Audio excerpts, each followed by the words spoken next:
Election हुआ तो vote जो मैक्सिमम पड़े या तो जमात इस्लामी को पड़े या आज़ाद उम्मीदवारों को पड़े, और आज़ाद उम्मीदवार वो जो पीटीआई जिनको सपोर्ट किया, कहीं पर वो ज़्यादा थे और कहीं पर हम। और पूरे शहर का ट्रेंड भी यही था। पीपल्स पार्टी के कुछ सर्टेन पॉकेट्स में उनको वोट मिले, लेकिन मेन स्ट्रीम पूरा शहर 18-19 सीटों पर अल्हम्दुलिल्लाह जमात इस्लामी पेशरफ्त कर रही थी या पीटीआई पेशरफ्त कर रही थी, कुछ नतीजों में एक और कुछ में दूसरा। और जब हमने जहां जहां हमें फॉर्म 45 मौसूल हुआ तो ये पता भी चल गया, वाजे भी हो गया। मसलन मैं आपको बताऊं कि PS 90 जो हमारा 91 है, 91 PS 91 में हमारे कैंडिडेट मोहम्मद फारूक साहब वो 23,000 वोट लेकर कामयाब हो गए। जो सेकंड नंबर पे थे वो 22,000 वाले थे और पीटीआई के थे आजाद। फिर उसके बाद MQM के वहां पर 5,000 वोट थे सिर्फ। इत्तेफाक की बात है कि अल्हम्दुलिल्लाह ये फॉर्म 47 भी हमें मौसूल हो गया। इसका मतलब है कि ये तो RO की तरफ से ऑथेंटिकेशन हो गई। ये टोटल उर्दू स्पीकिंग आबादी है इल्ला माशाल्लाह। और उस पे MQM ने महज 5,000 वोट हासिल किए, जबकि इस पे कास्टिंग ही तकरीबन जो है 70-80 हज़ार वोटों की हुई। और अब आप अंदाजा लगाइए कि सिर्फ 5,000 वोट लिए इन्होंने, लेकिन NA का जो नतीजा जाहिर किया है उसमें 88,000 वोट दे दिए गए MQM PSP की जो आसिया साथ है उनको, वही जो MQM में हो गई है। आप इससे अंदाजा लगाइए। इसके नीचे भी दूसरी सीट पे उनके भी 35,000, अब दूसरी सीट पर 90 पे, यानी इस पे तो इनके 5,000 हैं। जो 90 वाली सीट है PS जो 232 के नीचे लगती है, उस पे भी इनके मुताबिक भी 35,000 हैं, जबकि 5,000 से ज्यादा नहीं होंगे, 3,500 होंगे, बढ़ा दिया होगा। आप अंदाजा लगाइए कि ये बदतरीन धांधली इस वक्त की जा रही है। MQM जो खलास फारिग हो चुकी है इस शहर का, मुस्तरद कर दिया लोगों ने, किसी काबिल नहीं छोड़ा इन्हें मुंह दिखाने के, और इनको सिफर बड़ा बढ़ा के और नंबर बड़ा बढ़ा के 10,000 से 1 लाख के, नई कराची में 10,000 वोट भी नहीं लिए, उसको 1 लाख कर दिया ख्वाजा इजहार साहब। जबकि आप उसकी PS देखें सारी, उसमें हम जीत गए, मोहम्मद अहमद कारी साहब भी जीत गए और अकबर कुरैशी भी जीत गए। उसकी तीसरी PS जो है वो काजी सदरुद्दीन साहब मेरे साथ मौजूद हैं, चंद वोटों का फर्क है, वो भी आजाद उम्मीदवार के साथ। आप ये बताइए कि तीनों PS हम जीत गए और इन सब के वोट टोटल करें तो MQM को 10,000 वोट भी नहीं मिले और 1 लाख वोट कर दिए गए ख्वाजा इजहार साहब के। इसी तरह से नवाजने का जो सिलसिला है जमील को ये बिल्कुल जो है इसी तरह से जारी है। अब आपको मैं बताता हूं 236, कोई जी अकल आदमी इसमें तस्वुर कर सकता है जो टर्नआउट वहां पर था और जो रुझान पूरे मुल्क का था। हमें तो इसमें कोई वो नहीं है कि हम अपनी, जाहिर पीटीआई भी लड़ रही थी आजाद पर और हम भी लड़ रहे थे, और 236 सीट जो गुलशन और गुलिस्तान जौहर वाली सीट है उस पर पीटीआई के कैंडिडेट आलमगीर को सिर्फ 1150 वोट दिखाए गए, 1152। कोई हद होती है, और हमारे महज 21,000 वोट दिखाए गए, जबकि इससे कहीं ज्यादा वोट जो है वो हमारे पास जितने फॉर्म 45 अवेलेबल है उसमें मौजूद है। तो ये जो जबरदस्ती मुसल्लत करने वाला एक मुस्तरद शुदा एलिमेंट, 35 साल की इनकी सियासत और खास तौर पर इनकी जो आखिरी सियासत है, इसमें जिस तरह से इनको मुस्तरद किया गया है और अवाम ने इनकी तरफ देखा तक नहीं, और उनको जबरदस्ती इस शहर पर कब्जा करने के लिए जो मुसल्लत किया जा रहा है, हम किसी सूरत में भी इसको कबूल नहीं करते और हम अपने मैंडेट का दिफा करेंगे इंशाअल्लाह। जो हमारी सीटें हैं वो हमें मिलनी चाहिए, हम जीते हैं और हम ये चाहते हैं कि जो जनमन जीता है हम उसके लिए भी आवाज बुलंद करेंगे। अगर हमारे आजाद उम्मीदवार भी एहतजाज में हमारे साथ शरीक होते हैं तो बिल्कुल आए, हम मिलकर आवाज बुलंद करेंगे। और हम ये फैसला हमने किया है कि हम इस पर धरने देंगे, एहतजाज करेंगे, हम अपने मैंडेट की तौहीन नहीं करेंगे। इत्तला बना लिया है ROs के दफ्तर के साथ, किसी को अंदर जाने की इजाजत नहीं है, जो चाहो नंबर तब्दील कर दो। कौन सी जमहूरियत है ये? फॉर्म 45 लेकर हम मौजूद हैं, लेकिन उन फॉर्म 45 को कोई मानने के लिए तैयार नहीं है।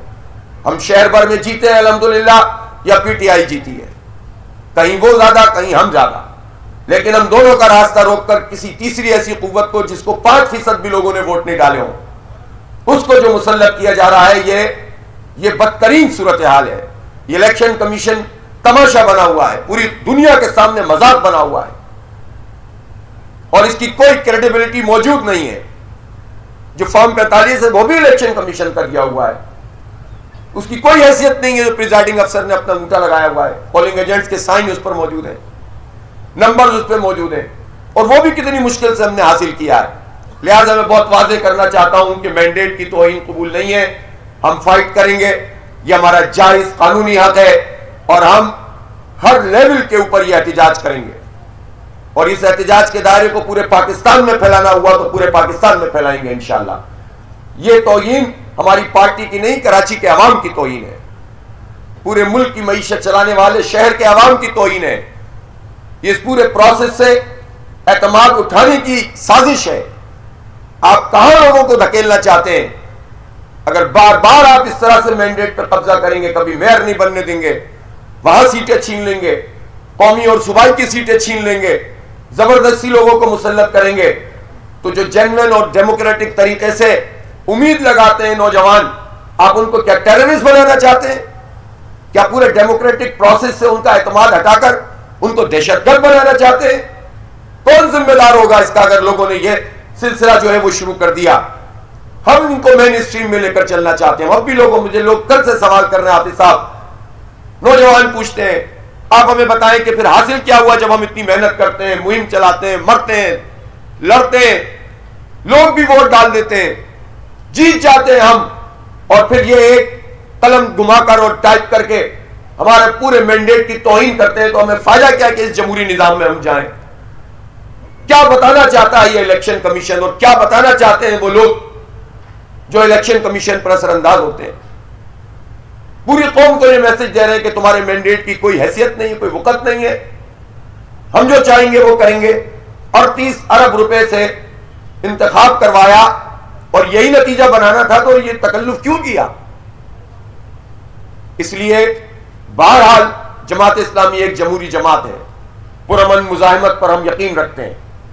जमहूरी एहतजाज हमारा आईनी हक है और हम इसको इस्तेमाल करेंगे, हमारे रास्ते में रुकावट न डाली जाए। हम कोई नाजायज बात का मुतालबा नहीं कर रहे हैं, हम जायज काम के लिए अपना हक इस्तेमाल करेंगे और कानूनी हक भी इस्तेमाल करेंगे।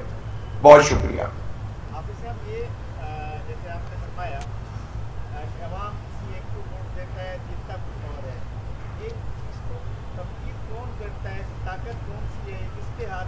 भाई हमारे सामने तो इलेक्शन कमीशन है ना, इलेक्शन कमीशन के पीछे क्या है ये तो इलेक्शन कमीशन से पूछेंगे जब धरने देंगे, तो वो बता दें कि हमारे बस में नहीं है।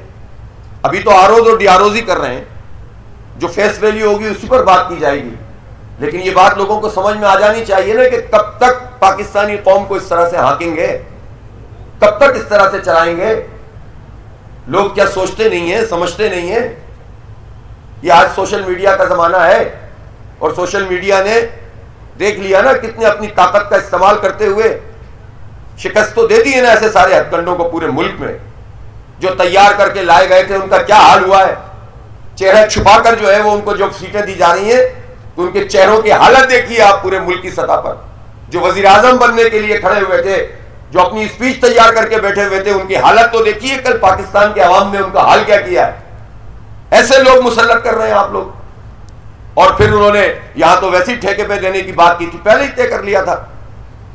तो इसलिए ये तो नहीं चलेगा भाई। कोई होता है, करीब करीब होता है, धांधली होती है, ये सब चीजें इलेक्शन में कुछ ना कुछ मार्जिन लोग दे देते हैं। ये कौन सा तरीका है यार कि आपको 5% लोगों ने भी वोट नहीं डाला कराची के, एमक्यूएम को मुस्तरद कर दिया, खलास इनकी सियासत फारिग हो गई, और आप लाकर जबरदस्ती उनको 100% बनाने की कोशिश करें।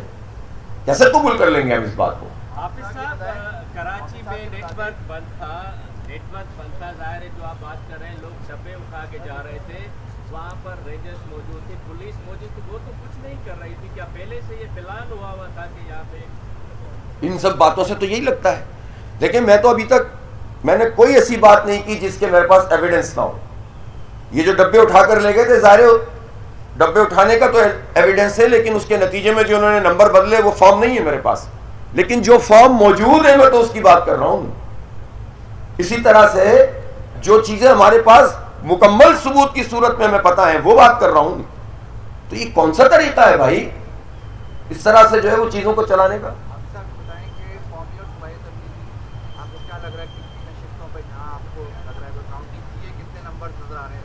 मेरे भाई मैं आपको सही बात बताऊं कि कौमी असम्बली की 2 सीटें ऐसी हैं, या आप 3 कर लें जो पीपल्स पार्टी की तरफ जा रही हैं, बाकी जो 18 सीटें हैं उसमें से या तो आजाद उम्मीदवार जीते हैं या जमात इस्लामी जीती है।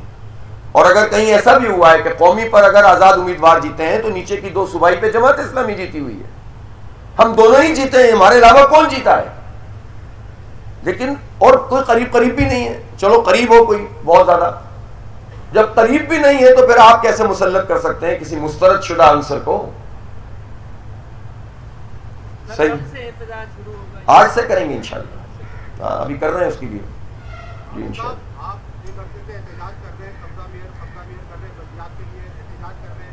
आपके एहतजाजों का आज तक कोई नतीजा बरामद नहीं हुआ, आप मजीद कौम को नए धंधे में लगा रहे हैं, कब तक एहतजाज करते रहेंगे? कौम को जिस धंधे पे जिन लोगों ने लगाया उनसे सवाल आप करते नहीं है। जो इस धंधे के खिलाफ एक आईनी हक इस्तेमाल करे उसको कह रहे हैं कि कब तक लगा के रखेंगे? आप दीवार से लगा के रख दें पूरे पाकिस्तान के आवाम को, और कराची के लोगों के मैंडेट को दीवार से लगा दें, और हम जो है वो उसके ऊपर एहतजाज भी ना करें। तो जो एहतजाज नहीं करेगा वो गलत करेगा ना भाई।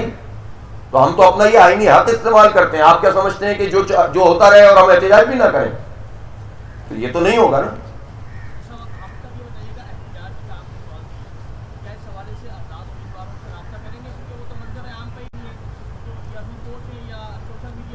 बस देखें, जो हमने तो मैंने तो अभी अपील भी की है, जो आना चाहें शिरकत करें। उम्मीदवार देखें, आज़ाद उम्मीदवारों के मामले में बात समझ लें कि लोगों ने आज़ाद उम्मीदवारों से ज़्यादा अपने गुस्से का इजहार किया है इस वोट के जरिए, वरना तो जाहिर है कि वो उम्मीदवार तो सामने भी नहीं थे।